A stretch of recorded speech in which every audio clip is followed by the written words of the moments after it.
All right, welcome back to Tragedy and Hope Live. Today we're going to get into some quick New Jersey Cold War trivia before we get into the book. Now, this place is usually known as Nike Air Force Base by people in New Jersey, but it's called Riker Hill Arts Park. Now, you can see in this little picture, I made it bigger here, that these are like radar towers and stuff, and we used to climb up on these and hang out up there. They cut the ladders off, but then someone threw a rope up and we would like climb up onto the rope and hang out on top of there. Pretty fun. You can pretty much see from there all the way to New York City. You can see New York City from there, and we'll see why. The Army closed NY 79-80 Nike base in the mid 1970s and sold the 42 acres, 17 hectares site to the county in 1974 for $1. Riker Hill in western Essex County has a rich history with Mesozoic monsters, colonial era witchcraft, and 20th century defense. 200 million years ago, tiny dinosaurs left their footprints nearby to be discovered in the late 1960s. In the middle of the 1700s, the place was a concern to local landowners. As the tale goes, the wooded hill was occupied by a squatter, Peter Riker, and his mother, rumored to be a witch. Whether or not the stories about the Rikers were true, today the hill still bears their name. During the Cold War, Riker Hill became a vital link in the country's air defenses. Today belongs to the Essex County Parks Department and the resident artist who sustain it. All right. Amid the peaceful rolling hills of Livingston, Cold War weapons made casual neighbors to suburban subdevelopments from 1954 to 1974. The United States Army's Nike Air Defense System comprised a chain of anti-aircraft missile sites encircling major U.S. cities, intended to intercept Soviet transcontinental nuclear bomber aircraft. Each Nike site consisted of a radar tracking and a missile launch facility. That's what we would always wonder. We would always wonder, where are the missiles? We would always try to find where the missiles were, but I think they took the missiles and filled the silos with concrete or something like that. Riker Hill's elevation, one of the highest in the county, provided the optimal location for one of the project's radar installations with a clear line of sight for the defense of the New York metro area, dubbed Control Area Nike Battery NY80. The radar station was responsible in the event of an air attack for tracking enemy aircraft and transmitting guidance information to missiles after launch. By the 1970s, advances in weapons systems made bomber aircraft and countermeasures against them obsolete, replaced instead with space-age intercontinental missiles, also known as ICBMs. All right, that's about it for that. Kind of cool place, though. Nice park, for sure.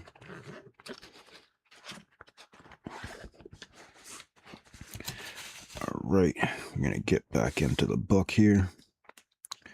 Nuclear Rivalry and the Cold War, 1945 to 1950, on page 879. Last paragraph on that page. Link to the PDF in the description.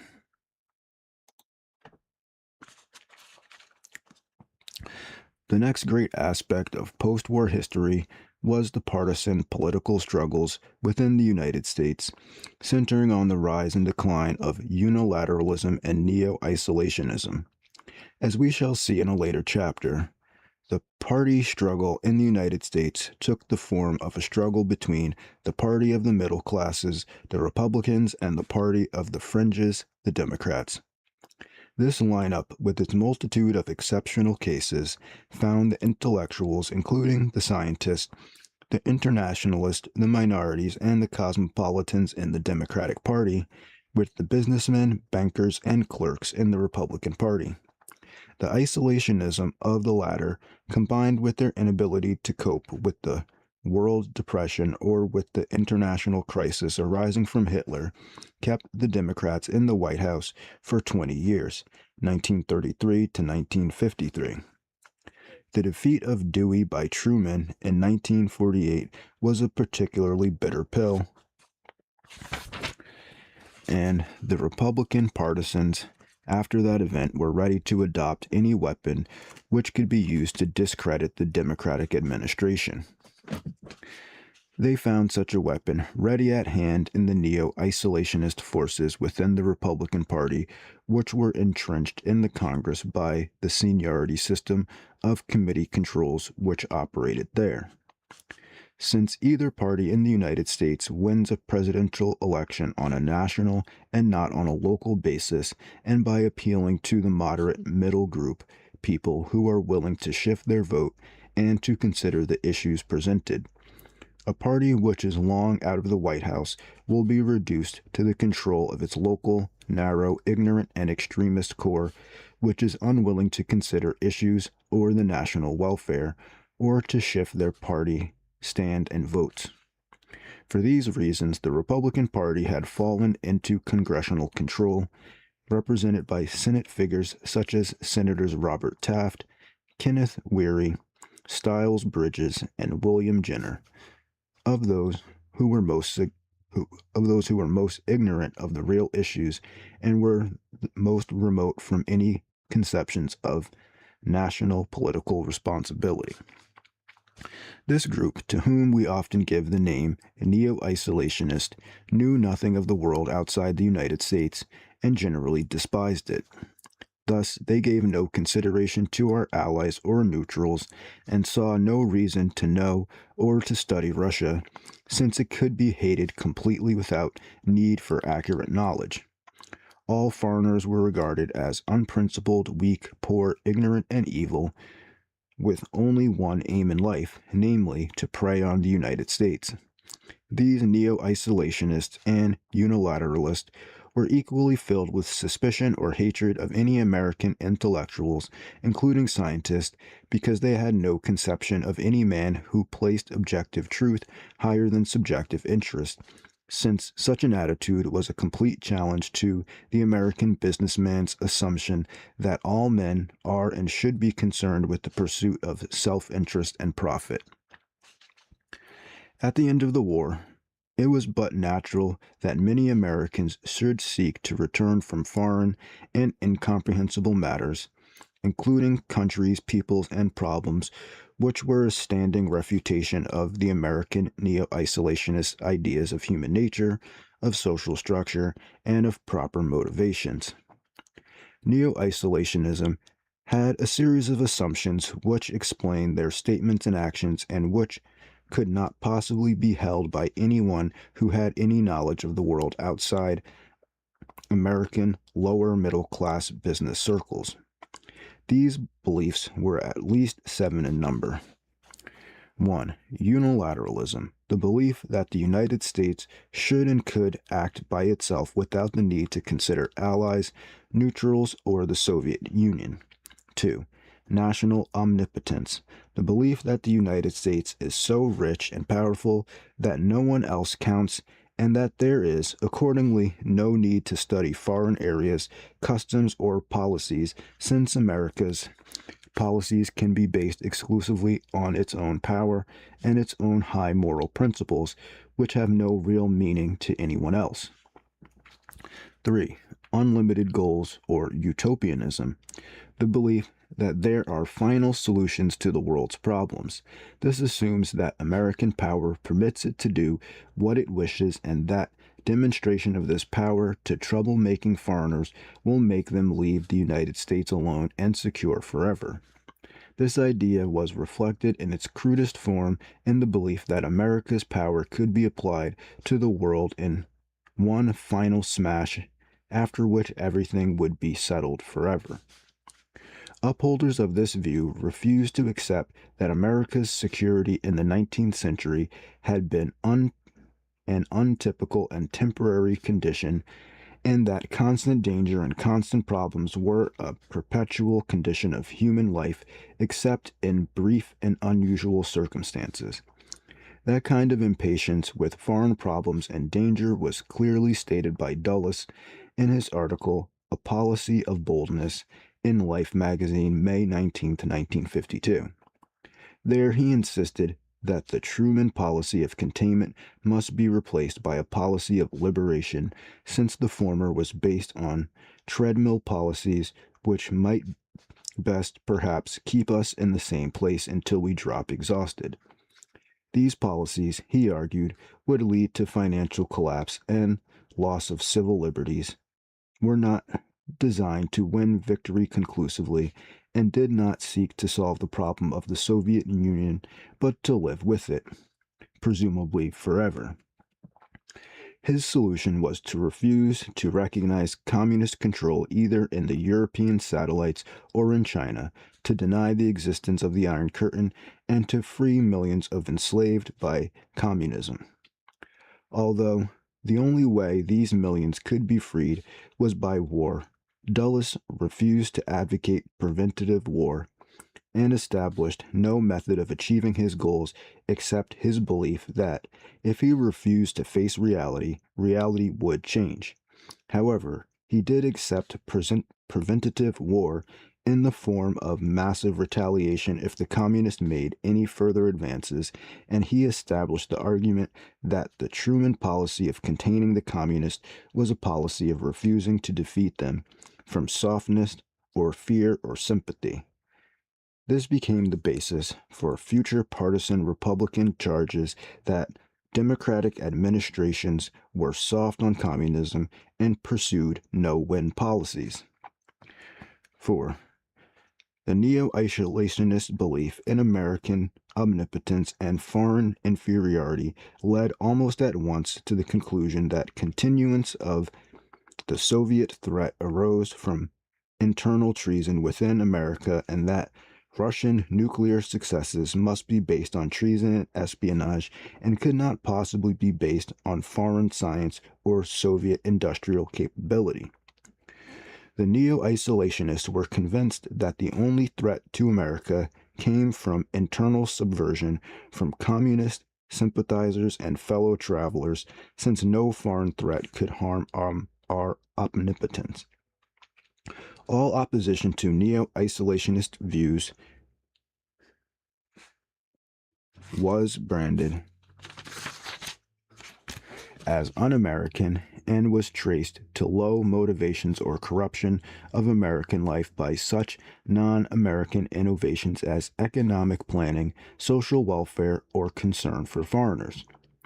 Henry Wallace and Miss Roosevelt, who were the special targets of these isolationists, were accused of conspiring to give away America's wealth in order to weaken it, a quart of milk to every Hottentot. 5.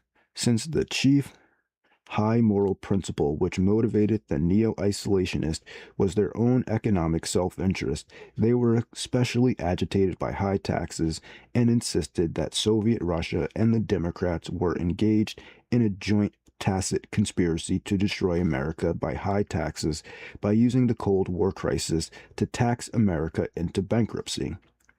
6.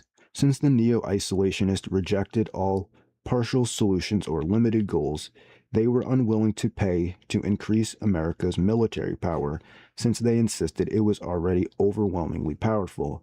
There was little they could do in foreign affairs except talk loudly and sign anti-communist pacts and manifestos.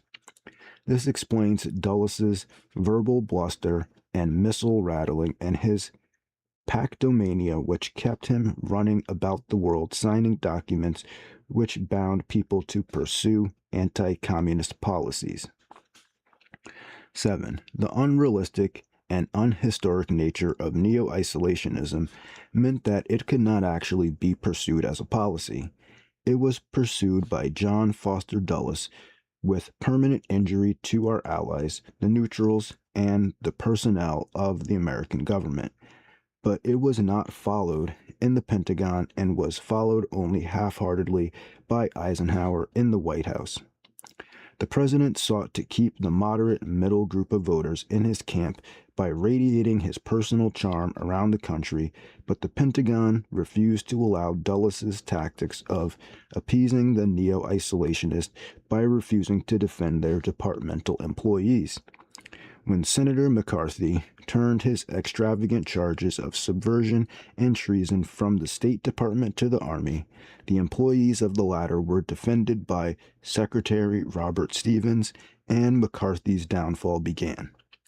The neo-isolationist forces, although defeated at the ballot box in 1960 and 1962, still continue in an increasingly irresponsible form under a variety of names, including John Birch Society members, or more generally as the radical right.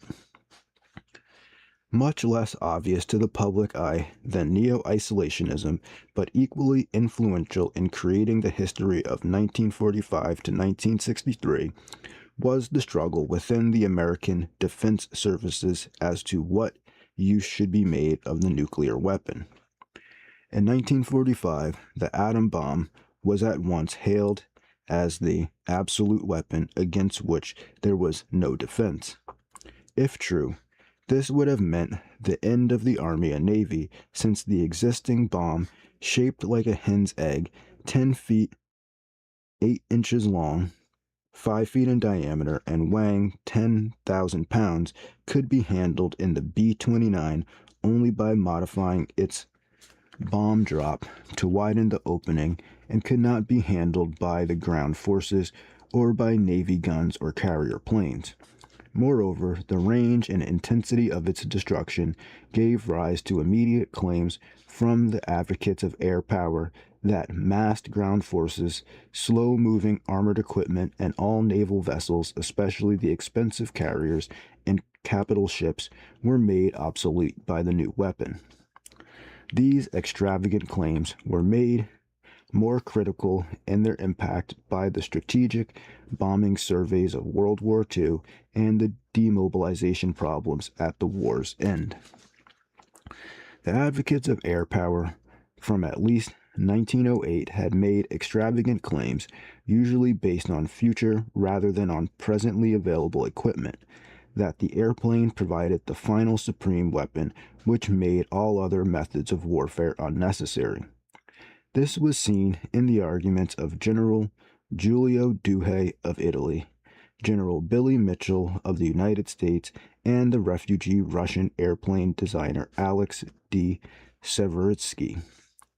Douhet, as early as 1921, preached that the next war would be ended in the first 24 hours by the total destruction of all enemy cities from the air. Mitchell, in the mid-1920s, raised a great furor with his claims that land-based planes had made battleships and lesser Navy vessels obsolete. And Seversky, before, during, and after World War II, claimed that air power had made other armies needless. We have seen how these claims had a considerable and pernicious influence on men's actions before and during World War II. Many airmen who did not believe these claims, nevertheless, felt that they had to support them in order to obtain a large slice of their country's defense funds from civilian politicians who were in no position to judge the merits of such claims. The experience of World War II did not, at first glance, support the claims of the advocates of air power. On November 3, 1944, the United States Secretary of War, on order of the President, set up a committee of 12 to conduct a strategic bombing survey to examine the contribution of strategic bombing to final victory by evaluating bomb damage, assessing captured German and Japanese documents, and interviewing the leaders of the defeated countries.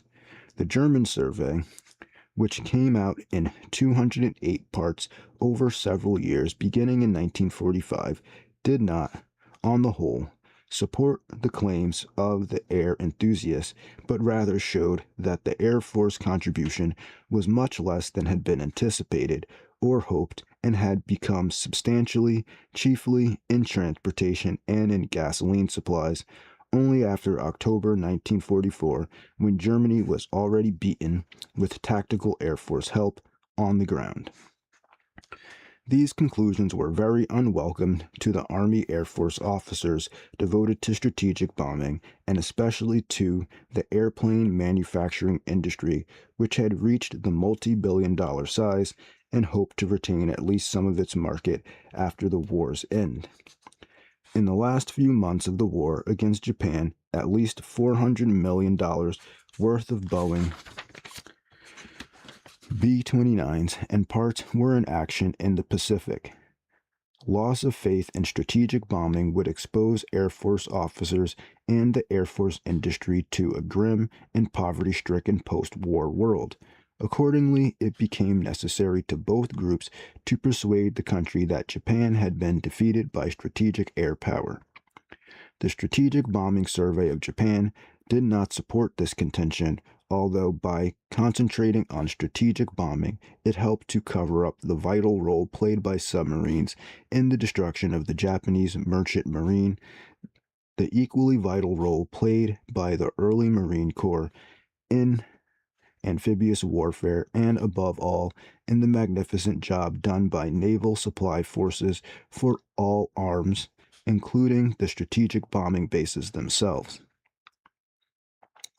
The protection and supply of these bases in the marinas was in sharp contrast with the loss of B-29 bases in continental China to Japan's ground forces, and showed to any unbiased outsider the need for a balanced distribution of all arms in any effective defense system. In such a balanced system, the role of strategic bombing and of long-range planes in general, as contrasted with tactical planes and fighters, would obviously be less than either the Air Force officers or airplane industrialists considered satisfactory. Accordingly, it became urgent for these two groups and their supporters to convince the country, 1. That the atom bomb was not just another weapon, but was the final, absolute weapon. 2. That the atom bomb had been the decisive factor in the Japanese surrender, and 3. That nuclear weapons were fitted only for Air Force and could not be or should not be adapted for naval or ground force use.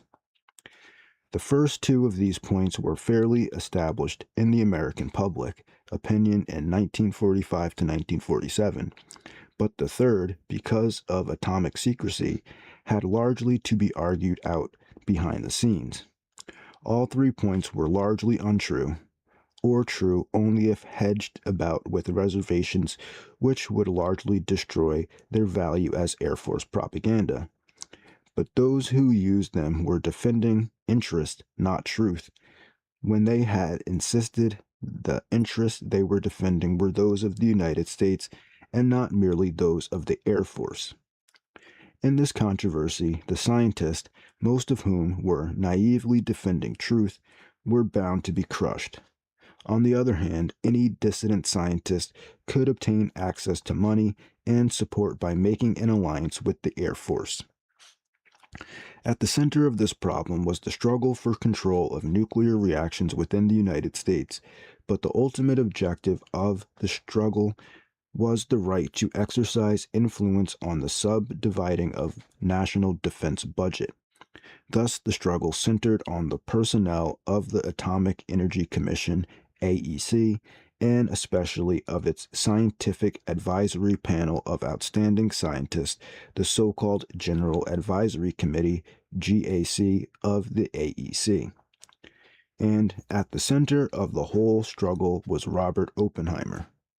Robert Oppenheimer, wartime director of the Los Alamos Laboratory, which made the A-bombs, was not a great scientist of the class including Einstein, Bohr, or Fermi, but his knowledge of the subject was profound and wider than most. He was very well educated in cultural matters, especially literature and music, and could quote Homer in Greek and the Bhagavad Gita in Sanskrit at appropriate occasions. His social and, to a greater extent, his political education did not begin until about 1935, when he was 31 and already a full professor at California Institute of Technology and at the University of California. His political naivete continued until after the war. He had always been a persuasive talker, got along well with a wide diversity of people, and during the war he discovered he was an excellent administrator. By 1947, he was the chief scientific advisor to most of the important agencies of the government, informally and not formally, since other scientists frequently consulted with him before giving their decisions on problems.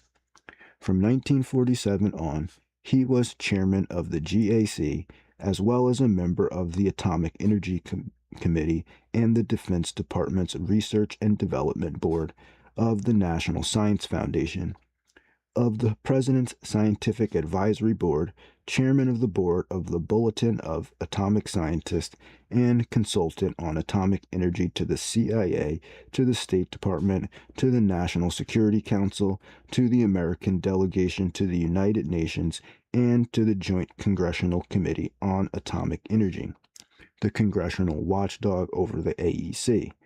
In all, he was on a total of 35 government committees. In spite of Oppenheimer's exalted position in 1947 to 1953, which included the directorship of the Great Institute for Advanced Study in Princeton, American copy of All Souls College at Oxford, there was a shadow on Oppenheimer's past. In his younger and more naive days, he had been closely associated with communists, certainly never a communist himself, and never, at any time, disloyal to the United States. He had, nonetheless, had long associations with communists. Partly this arose from his political inexperience, partly from the prevalence of communists among the intellectual circles of the San Francisco Bay region, where he spent the years 1929 to 1942 as a professor, and partly from his sudden and belated realizations of the terrible tragedy of the World Depression and of Hitler about 1936. At any rate, his brother, Frank Oppenheimer, and the latter's wife were Communist Party workers in San Francisco, at least from 1937 to 1941, while Oppenheimer's own wife, whom he married in 1940, was an ex-communist, widow of a communist who had been killed fighting fascism in Spain in 1937. Oppenheimer continues to have friends who were communists, and Oppenheimer contributed money until the end of 1941 through communist channels to Spanish refugee relief and to aid for migratory farm workers in California. As late as 1943, he had some kind of remote emotional relationship with a girl, daughter of a fellow professor who was a communist. All of this derogatory information was known to General Groves and to Army Intelligence, G2, before Oppenheimer was made head of Los Alamos in 1942. The appointment was made because his talents were urgently needed, and there was no reason to feel that he was a communist himself, or that he had ever been, or would be disloyal to the United States. For the next 4 years, Oppenheimer was kept under constant surveillance by M2, his conversations secretly recorded, telephone calls and letters monitored, and all his movement shadowed. In 1954, under oath, General Groves testified to his belief in Oppenheimer's discretion and loyalty, and he repeated this in his memoirs published in 1962. The significance of all this is that this ancient evidence, plus Oppenheimer's alleged opposition to efforts to make the H-bomb in 1946 to 1949, was used by the advocates of air power, the neo-isolationists, the exponents of massive retaliation, and the professional anti-communist in 1953 to 1954 to destroy Oppenheimer's public reputation, to end his opportunity for continued public service, and to discredit the preceding Democratic administration in Washington. It was an essential element in the massive retaliation neo-isolationist McCarthyite Dulles interregnum of 1953 to 1957, which ran almost exactly parallel to the post-Stalin interregnum in the Soviet Union during the same years. The last significant factor in this post-war period of 18 years was provided by the events in the Far East. In this factor, also there are three subperiods, of which the most significant was the middle one from the loss of China to the communists late in 1949 to the Geneva Summit Conference of July 1955. In this period, the Far East was in confusion over the Chinese victory in mainland China, the outbreak of war in Korea in June 1950, the Korean Armistice of July 1953, the Indo-Chinese War and Armistice in 1953 to 1954, and the threatened Chinese Communist attack on Quemoy, if not on Formosa, in the winter of 1954 to 1955. The earlier period of Far Eastern history saw the slow decay of the nationalist Chinese regime of Chiang Kai-shek and the revival of Japan, while the latter third period centered upon the growing strength and dangerous pugnancy of Red China. This third period ended with the Chinese attack on India in October 1962, and the break between Communist China and the Soviet Union at the end of 1962. The interweaving of these six factors makes up a major part of the history of the period 1945 to 1963. In each case, we can discern three stages, of which the middle one is the most critical.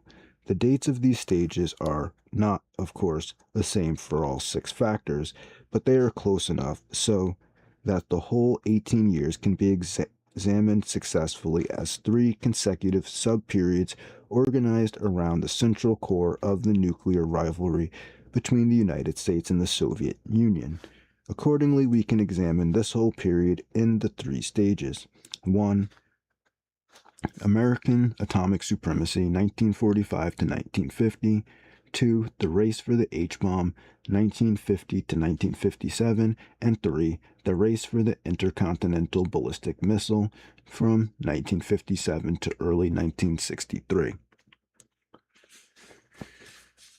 All right. The next section is the origins of the Cold War, 1945 to 1949.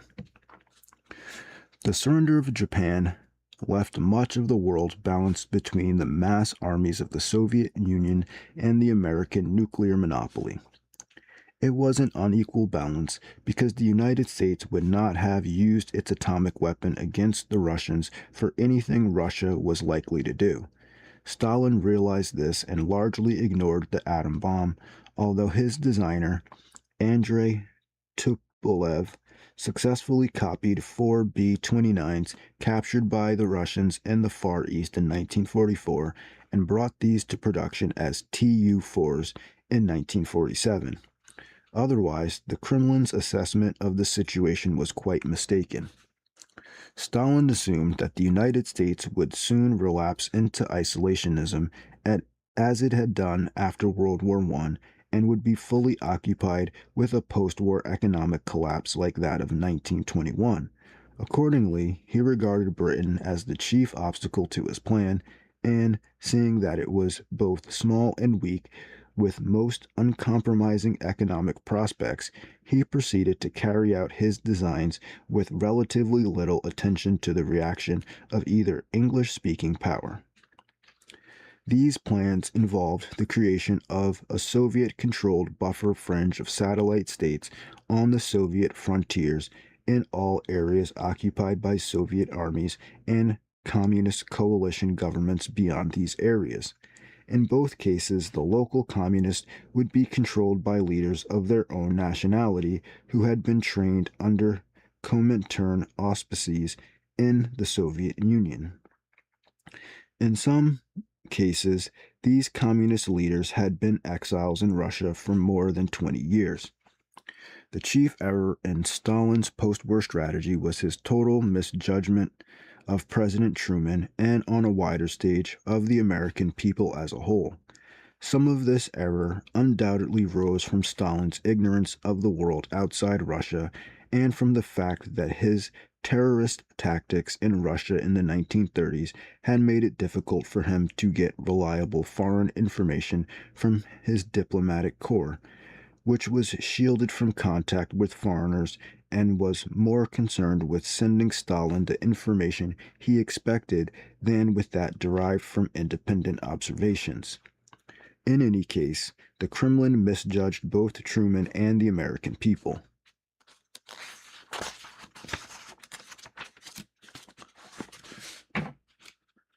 Truman, in spite of a natural suspicion of the Russians, ended the war with every intention of trying to carry out Roosevelt's original plans for post-war cooperation with the Soviet Union.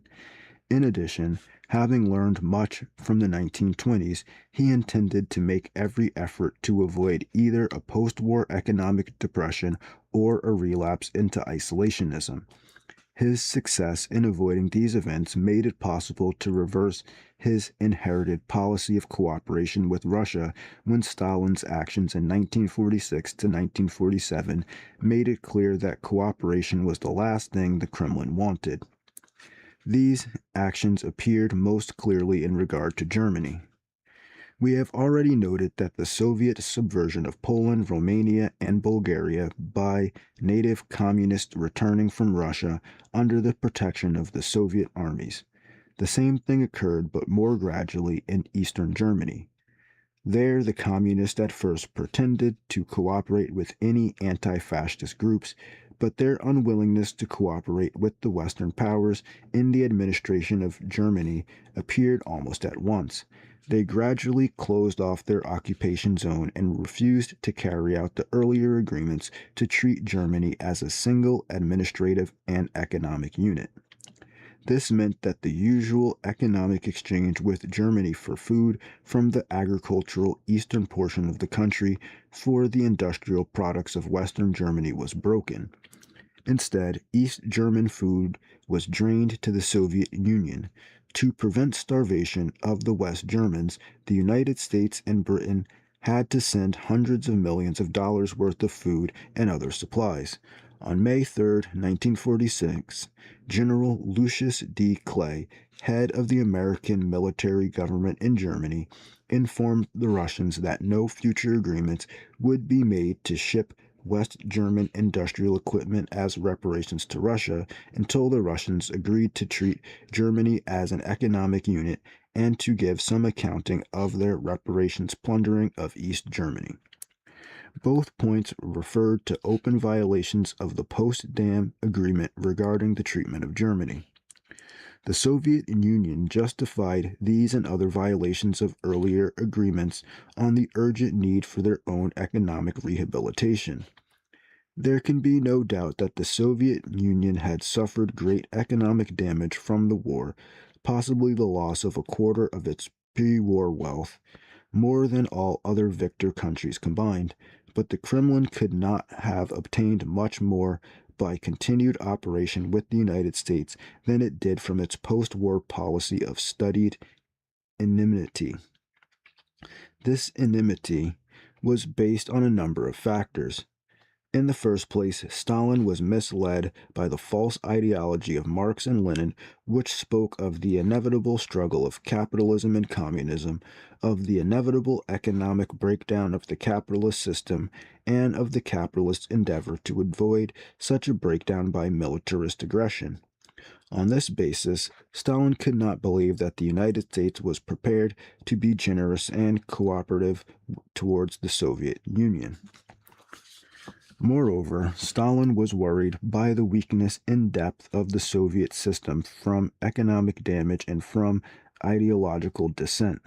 The war had been fought on an ideology of patriotism and nationalism, not as a communist ideological struggle, and the Kremlin by 1946 was eager to get back to its communist ideology, partly as a justification of the new hardships of Reconstruction under the Fourth Five-Year Plan, March 13, 1946, and partly to overcome the Russian soldiers' admiration for what they had seen of the West. These soldiers, for example, were amazed to discover that the exploited German workers of whom they had heard so much had standards of living several times higher than those of the ordinary Russian. To discover that ordinary Germans had watches, even wristwatches, was an astounding revelation to the Russian soldiers, who proceeded to seize these whenever they saw them. A third factor guiding Soviet behavior was the discovery that there was no mass support for Russia or for communist ideology in Eastern and Central Europe, especially among the peasants, and that the buffer of communist states along Russia's western border would have to be built on force and not on consent.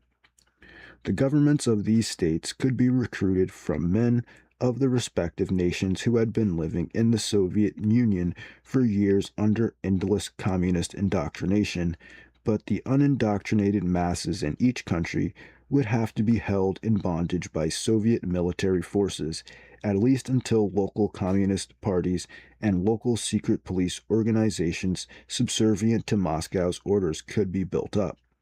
The urgent need for this, from the Kremlin's point of view, was shown when Austria and Hungary, although under Soviet military occupation, were permitted relatively free elections in November 1945. Both resulted in sharp defeats for the local communist parties. Because such an outcome cannot be permitted in the buffer satellites further east, elections there had to be postponed until the local governments were sufficiently communized and entrenched to be able to guarantee a favorable outcome to any election. It was this situation which made it possible, in Russia's view, to carry out the promises made at Yalta and elsewhere about free elections in Poland or other countries neighboring on Russia. The United States, through Secretary of State Brines, assured the Kremlin that it wanted these neighboring states to have democratic governments friendly to the Soviet Union. The Kremlin knew, although Brines apparently did not, that these were mutually exclusive terms. They insisted these governments must be friendly, while he insisted that they must be free and democratic in the Western sense. Since the Kremlin assumed that Brines knew as well as they did of the contradicted in terms here, they assumed that his insistence on democratic governments in Eastern Europe indicated that he really wanted governments unfriendly to the Soviet Union. They were willing to call any governments which were friendly, free, and democratic, but Brines refused to accept this reversal of the ordinary American meaning of these words. These disputes over Germany and Eastern Europe, which were regarded in the West as Soviet violations of their earlier agreements at Yalta and Potsdam, were regarded in Moscow as evidence for Stalin's conviction of the secret aggressive designs of the West. By the winter of 1945 to 1946, the Russian peoples were being warned of the dangers from the West. This began in 1945 with attacks on cosmopolitanism and prohibitions of Soviet soldiers fraternizing with aliens, especially soldiers of the United States or Britain, in the course of their occupation duties. Early in November 1945, Molotov warned the Moscow Soviet that fascism and imperialist aggression were still loose in the world. Similar speeches were made by other Soviet leaders, including Stalin. By the spring of 1946, xenophobia, one of the oldest of Russian cultural traits, was rampant again. In September 1946, and again in September 1947, Andrei Zadanov, the Kremlin's leader of the international communist movement, made speeches which were simply declarations of ideological war on the West. They presented the Soviet Union as the last best hope of man, surrounded by prowling capitalist beasts of prey seeking to destroy it. On this basis, the Soviet Union found it impossible to cooperate with the West or to accept the American economic assistance in reconstruction which it offered. The American Congress, in the last renewal of the Lend-Lease Act in 1945, had forbidden the use of these funds for post-war rehabilitation, but other funds were made available.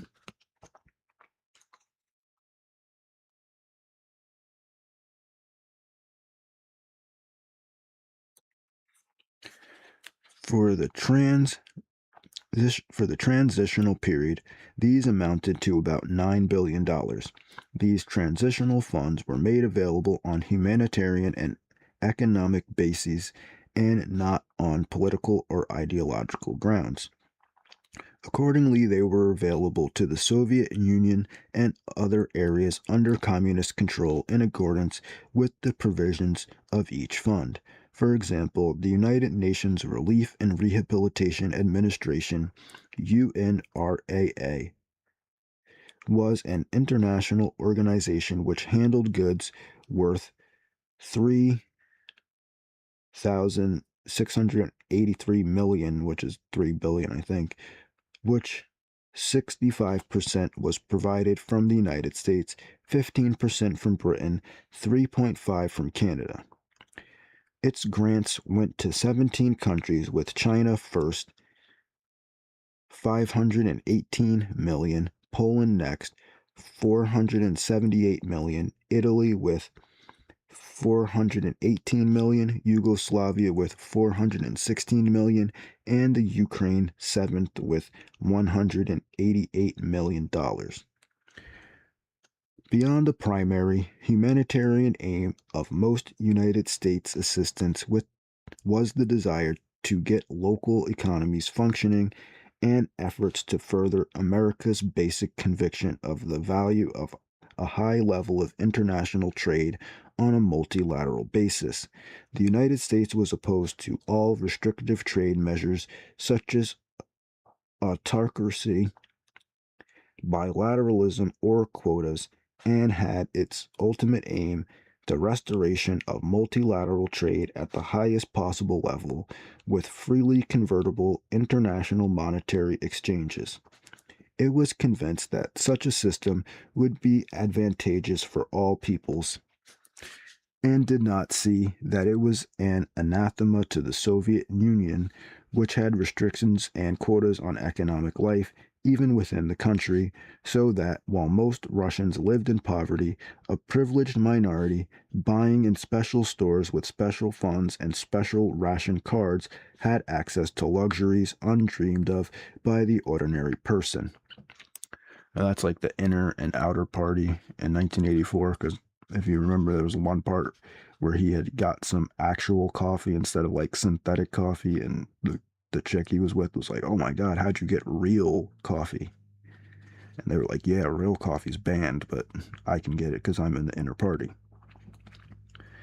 In the American plans for economic recovery, Great Britain, as the world's greatest trader, had a special role. The United Kingdom could not exist without very large imports, but it could not pay for these without large exports. Such exports had to be much larger than before the war, even to pay for the pre-war levels of imports, because many of Britain's pre-war sources of overseas incomes from investments, shipping, insurance, and so on had been drastically reduced by the war. In 1945, the British balance of payments deficit was about £875 million sterling, and in 1946, it was still £344 million. To tide over this deficit until British exports could recover, the United States in July 1946 provided Britain with a credit of $3,750 million, which is $3 billion, with interest at 2% and repayment in 50 annual installments to begin on December 31st, 1951. The interest was to be waived whenever the British trade balance would not pay for imports on her 1936 to 1938 level.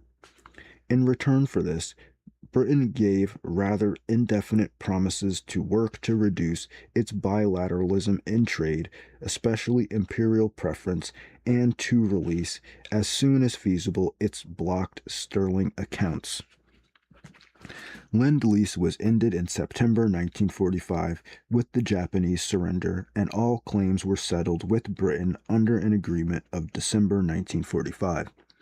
This canceled the American grants under Lend-Lease of over 30,000 million and gave Britain permanent establishments on British soil with supplies in Britain or en route for a settlement of 650 million payable on the same terms as the British loan just mentioned. Assistance similar to these was available to the Soviet Union but was generally rebuffed. Even in 1945, efforts to establish international emergency committees for coal, transportation, and economic recovery in Europe were boycotted by the Soviet Union, with the exception of the one on transportation, which was necessary to supply the Russian troops. Little cooperation could be obtained from the Soviet authorities for handling or aiding refugees, except for their demands for the return to concentration camps or slave labor of those who had fled from Eastern Europe. On October 15, 1945, Moscow signed an agreement similar to Britain's by which they agreed to pay after July 1954 for $250 million worth of goods on their final Lend-Lease demands, yet unfulfilled when Lend-Lease ended. But they refused to discuss any general Lend-Lease settlement, and they refused to negotiate for a general loan similar to that made to Britain, although Stalin had asked for one of $6 billion as early as January 1945. An American offer to discuss such a credit was rejected by Russia as financial aggression in March 1946. The offer was renewed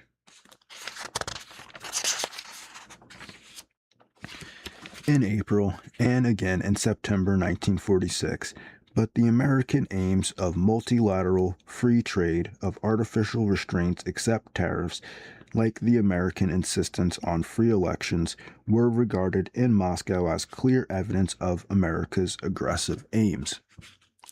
One significant, but perhaps not essential, factor in the deterioration of the relationship of the Big Three in 1945 to 1946 lies in the provincial ignorance of the three foreign ministers, Brines, Bevin, and Molotov, who conducted the negotiations. All three were men of limited background and narrow outlook who saw the world from a narrow, nationalistic point of view and were incapable of appreciating the outlook of different cultures or the different values and verbal meanings to be found in alien minds. Nevertheless, it does seem clear that the post-war breakdown of cooperation was inevitable in view of the conceptions of public authority, state power, and political security to be found in all three countries. On the whole, if blame must be allotted, it may well be placed at the door of Stalin's office in the Kremlin. American willingness to cooperate continued until 1947, as is evident from the fact that the Marshall Plan offer of American aid for a cooperative European recovery effort was opened to the Soviet Union, but it now seems clear that Stalin had decided to close the door on cooperation and adopted a unilateral policy of limited aggression about February or March 1946.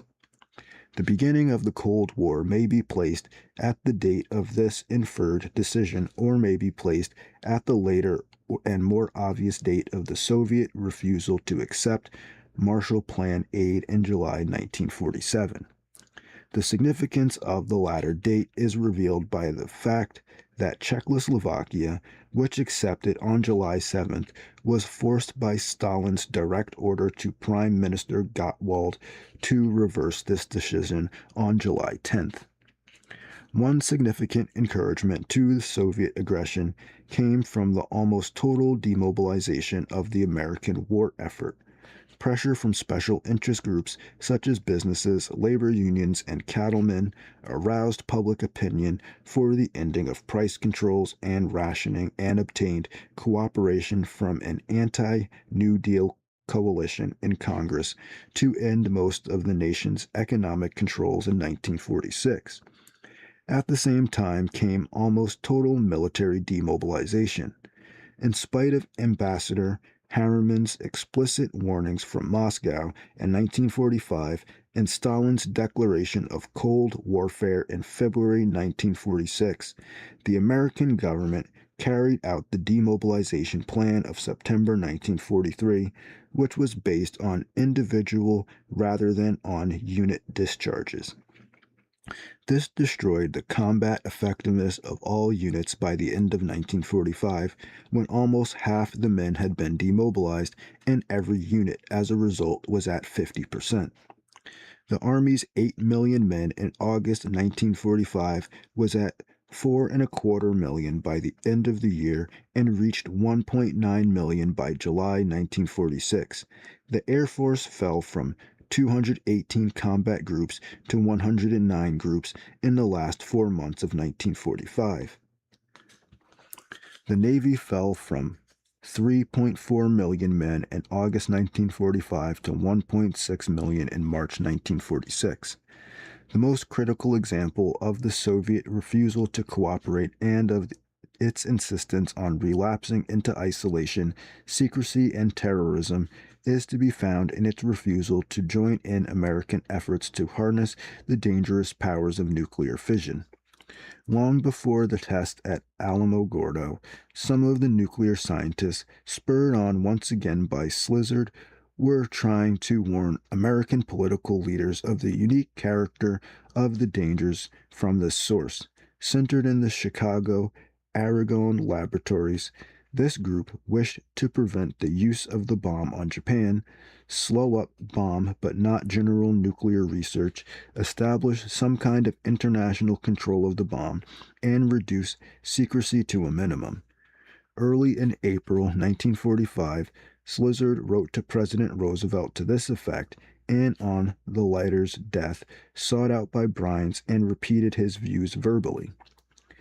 The future Secretary of State found difficulty in grasping Slizard's arguments, especially as they were delivered in a Hungarian accent, but the new President Truman soon set up an interim committee to give advice on nuclear problems. This committee, led by Secretary of War Stimson, was dependent on its scientific members Bush, Conant, and Carl T. Compton for relevant facts, or could call on its scientific panel of Oppenheimer, Fermi, Arthur H. Compton, and E.O. Lawrence for advice. All these scientists except Fermi were official scientists deeply involved in governmental administrative problems involving large budgets and possible grants to their pet projects in universities, and were regarded with some suspicion by the agitated, largely refugee scientists in the Manhattan District laboratories. These suspicions deepened as the official scientist recommended use of the bomb on Japan near workers' houses. At Chicago, 7 of the agitated scientists, led by Frank of Göttingen, Nobel Prize 1925, including Slizard and Eugene Rabinowitz, sent another warning to Washington. They forecast the terror of nuclear arms race, which would follow use of a bomb against Japan. Later, in 1945, they presented a petition seeking an international demonstration and international control of the new weapon. Slizard obtained 67 signatures, 67, to this petition before it was blocked by General Groves and Arthur Compton using military secrecy as an excuse. After Hiroshima, this group formed the Association of Atomic Scientists, later recognized as the Federation of Atomic Scientists, whose bulletin, BAS, has been the greatest influence and source of information on all matters concerned with the political and social impact of nuclear weapons. The editor of this amazing new periodical was Eugene Rabinowitz. The energetic lobbying of this group of atomic scientists had a considerable influence on subsequent atomic history. When the official scientists, late in 1945, supported the administration's May-Johnson bill, which would have shared domestic control of atomic matters with the armed service, the BAS group mobilized public opinion behind the junior senator from Connecticut, Brian McMahon, and pushed through the McMahon bill to presidential signature in August 1946. The McMahon bill set up an Atomic Energy Commission, AEC, of 5 full-time civilian commissioners named by the president, with David Lilienthal, former TVA czar, as chairman.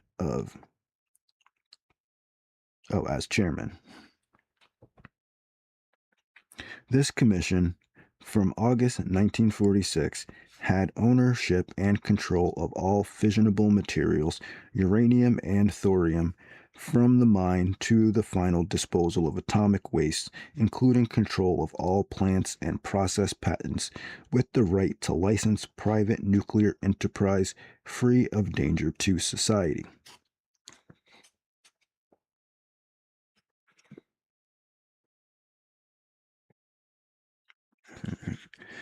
The AEC, as it functioned, was a disappointment to the BAS scientists.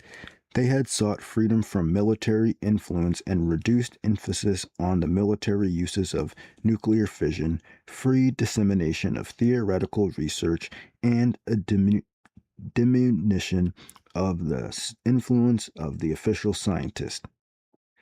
They failed on all these points, as the AEC operated largely in terms of weapons research and production, remained extravagantly secretive even on purely theoretical matters, and was, because of the scientific ignorance of most of the commissioners, inevitably dominated by its scientific advisory committee of official scientists led by Oppenheimer.